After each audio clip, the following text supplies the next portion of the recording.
Hi, this is Peggy. I want to thank you for choosing my video to learn about eco dyeing paper, and I would love to share my journey with you as I am new to junk journaling, and this is one of the first times that I have performed the eco dyeing. So the supplies that I used were three simple things: water, alum or potassium aluminum, which allows the color from the plants to penetrate the fibers of the paper, and vinegar, which is a bath in vinegar and water, will help set the color once we have used the alum to allow the color from the plants to penetrate the paper. The tools that you will need to do this are scissors or clippers to procure the greenery from your yard or from wherever you choose to gather.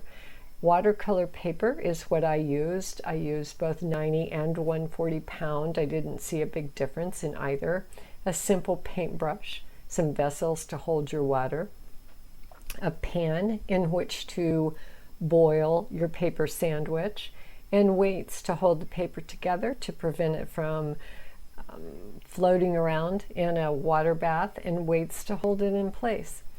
It is a very rainy day here in Georgia this morning, a misty, kind of cloudy day, a great day to gather the greenery from my yard and dye some paper. As you can see, I have everything gathered here on the table. I had a pretty successful little forage in my yard. I have some violets, some wildflowers, rosemary, lamb's ear, iris leaves, ivy, plant pine needles. So it was a pretty successful little gathering process. So I will be using everything that you see here. I am first going to take the watercolor paper and paint it with a mixture of the alum, 1/4 of a cup of alum that I have dissolved in hot boiling water, and have just put it in a cup to allow me access to it to paint right there on my paper. So I'm painting the paper in that solution of alum and water. I've also just put a bit in the cup, put the rest in a gallon jug or a used milk jug, and filled that jug up with water. So you have about 1/4 cup of alum to slightly under a gallon of water. Once I have painted that alum water solution on the paper, I'm laying down the greenery, the violets, I think those are just little weeds that I have pulled from the yard, or wild onions, if you will, some pine bark. I'm putting them on in a way that is aesthetically pleasing to me, and I would encourage that you do that as well. Just make it as pleasing to your eye as possible, as that is how the color will leach into the paper. So I took a little bit of time on each sheet to lay out a little design on the paper. And what we're doing is just sandwiching paper here. So you have that sheet coated in alum water, the greenery. We're going to put another sheet of paper on top of that, coating it in the alum water as well. And it's just going to be this big sandwich of paper, greenery, paper, greenery, paper, greenery, if you will, until you do one of two things: use up all your greenery or use up all your paper. I think I wound up utilizing about 15 sheets of paper, simply because I didn't know how well this was going to turn out. So it was kind of an experiment for me. But you can see my little sandwich there. Now what I will do next is take that sheet of aluminum that my husband cut for me and I'm going to sandwich my sandwich inside these 2 sheets of aluminum. The aluminum gives me the capability to tie my paper together to prevent it from floating about in that hot water bath. So that's the only purpose for this, is just to secure it. And while I was fortunate enough to have a couple of sheets of aluminum lying around in the garage, you can use anything, a piece of plywood, a piece of wood that you may have laying around, anything that will withstand the hot water and hold the paper together.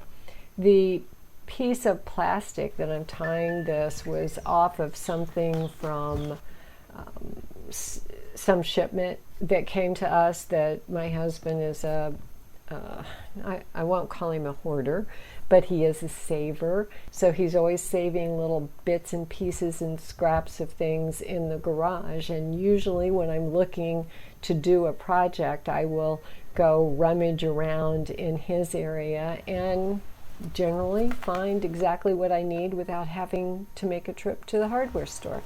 So once I have my sandwich all together and ready to go, tied up as securely as I can possibly get it, maybe overkill, but I do have it tied secure enough that I'm comfortable that it's not going to come apart in my water.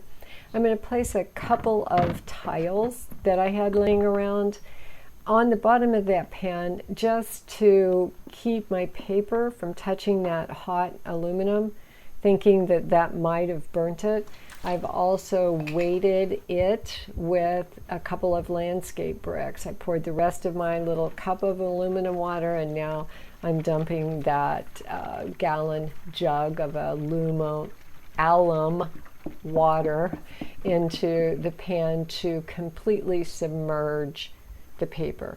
So you want your water to come up over the top of your paper.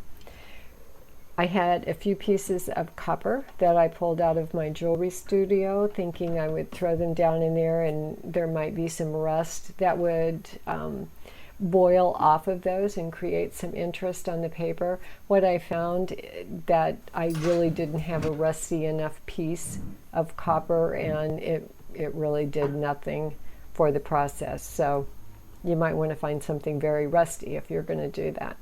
Now I'm going to boil for an hour. So now we wait. And a good hour, get your water up to a good hard boil and keep your eye on it so it doesn't dry out. Once completed,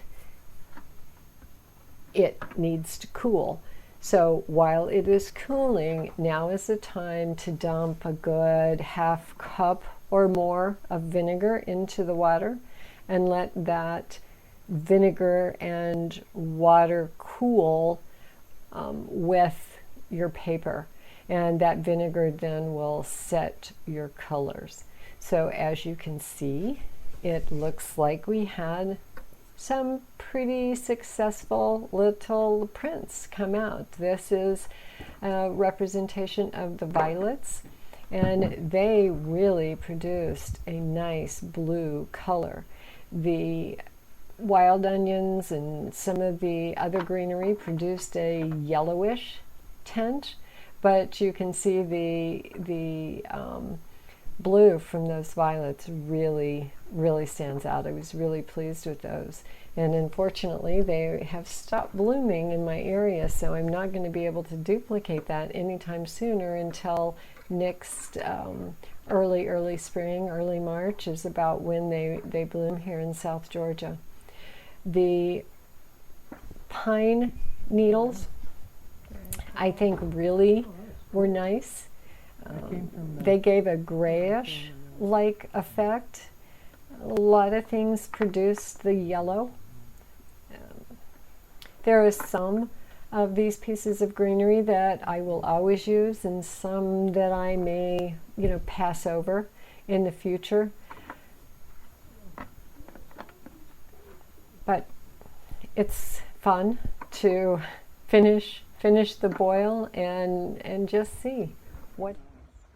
because everything comes apart a little differently. Everything looks a little different than you would expect. I think what was likely my favorite were, of course, the blue of the violets and the grayish color that a lot of those pine needles produce. And I think that's going to be one of the last pieces that comes out of this tub. But you can see the leaves from we call them irises where I'm from. I think some people call them flags, but those didn't really produce great color. But here, this next sheet that's coming out is the pine needles, and I am really infatuated with how the pine needles turned out. I really like that print.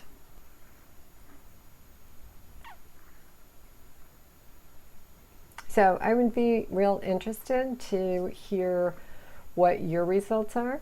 If you could leave me a comment and let me know if you found this useful or found the process as rewarding as I did. I would love to hear how yours turned out. I've also watched other videos where people have utilized just straight copy paper to create their eco dyed paper.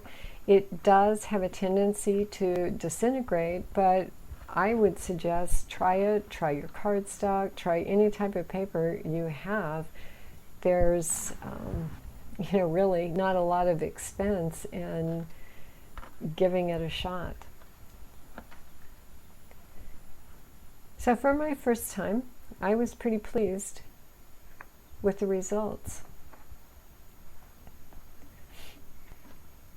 I also will be linking some videos below of the signatures, development, design that I utilize this watercolor paper with. If you would like to see what I've done with them, please check out some of those other videos. Now that we have all of those slimy pieces of plant removed from our paper, I just wanted to rinse everything off, and I gave it just an additional bath in plain water for two reasons. One, to make sure that I had all of the greenery debris removed from the paper, and secondly, to see if I could get rid of a little bit of that vinegar smell. That vinegar was pretty potent, pretty pungent, if you will, and I wanted to see if I could rinse some of that out. And after the paper dried and laid for a few days, you couldn't smell the vinegar in it at all. Anyway, I couldn't. So I want to thank you for taking some time to watch my video, and I'm going to share with you the end results of all of these pieces. So here is, kind of how the collection of paper wound up, and there were a lot of really interesting results, I think. So I hope you think so as well. And as it dried, it turned out quite well, I think.